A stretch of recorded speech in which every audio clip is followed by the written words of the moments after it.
ఆంధ్రాలో పెన్షన్లకు సంబంధించి మరొకసారి దుమారం ఏంటది?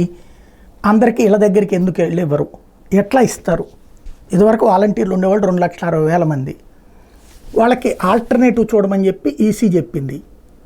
ఇబ్బంది కలగకుండా చూడమన్నాం కదా, అలా చూడండి, అనేక మంది కంప్లైంట్లు చేస్తున్నారు మాకు అంటూ ఈసీ చెప్పింది. దాన్ని బేస్ చేసుకుని ఈసీ ఆదేశాలు ఇచ్చేసింది, నువ్వు ప్రభుత్వ ఉద్యోగులు పర్మనెంట్ ఉద్యోగులను పెట్టేసి చేయమని చెప్పింది అన్నటువంటిది ప్రస్తుతం చేస్తున్నటువంటి ప్రచారం.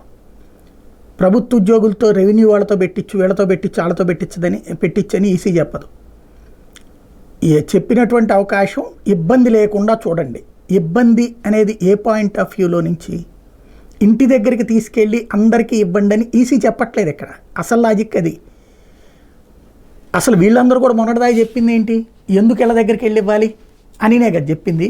ఇప్పుడు జనం చనిపోవడం, అందరూ కోపగించడంతో కదా ఆ ఇష్యూని మార్చే ప్రయత్నం చేసింది. అంటే చివరి క్షణపు ఎమోషన్, ఓ రకంగా తాము చేసిన తప్పుని ఇప్పుడు జగన్ మీదకి తోసేసి, లేకపోతే అధికారుల యంత్రాంగం మీదకి తోసేసి ఈసీ ద్వారా కథ నడిపించే ప్రయత్నం చేస్తున్నారు. ఇప్పుడు సీన్ కట్ చేస్తే 2,50,000 మంది, 2,60,000 మంది చేసే పని 65 లక్షల మందికి పెన్షన్ అందటం దగ్గరగా 67, 68 ఉంది.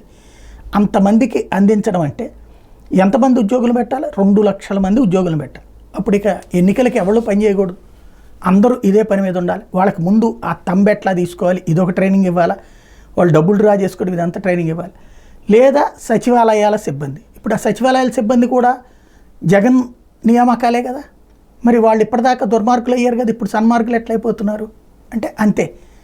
మేము ఒక తప్పు చేస్తాం, ఆ తప్పు సరిదిద్దడానికి పైనుంచి ఒత్తిడి తెస్తాం, అది చెయ్యండి అన్న ధోరణిలోనే సాగుతోంది ఇప్పుడు.